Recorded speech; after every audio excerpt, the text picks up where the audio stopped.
Friends, என்ன பயங்கரமாக டிப்ரெஷனில் இருக்கீங்களா? ச்சே, என்னடா வாழ்க்கை இது, இப்படி வாழறதுக்கு சாகலாம்னு நினச்சி வருத்தப்பட்டு உங்கள் வாழ்க்கையை குறித்து ஒரு பயத்தோடும் சகிப்போடும் இருக்கிறீங்களா? கர்த்தர் உங்களை பார்த்து சொல்கிறாரு, நீ பண்ண வேண்டிய பிரயாணம் வெகு தூரம் என்று.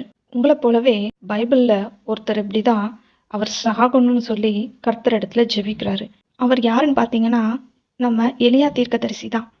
அவர் ஏன் இப்படி சொல்றாருன்னு பார்த்தீங்கன்னா, எலியாவின் நாட்கள்ல 3 வருடம் 6 மாதம் ஒரு பஞ்சம் வந்ததுங்க. அந்த பஞ்ச நேரத்துல மழை பெய்யாம வானம் அடைத்து போடப்பட்டதுன்னு சொல்லி சொல்லப்பட்டிருக்கு. அந்த நாட்கள்ல தேவன் எப்படி எலியாவை போஷித்தார் என்று எல்லாருக்கும் தெரியும். அந்த பஞ்ச காலம் முடிவுக்கு வரும்போது கர்த்தர் எலியாவை பார்த்து என்ன சொல்றாரு, நீ போய் சமாரியாவின் ராஜாவாகிய ஆகாபுக்கு உன்னை காண்பி என்று சொல்றாரு.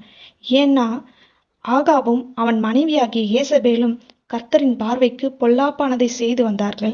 அது மட்டுமல்ல,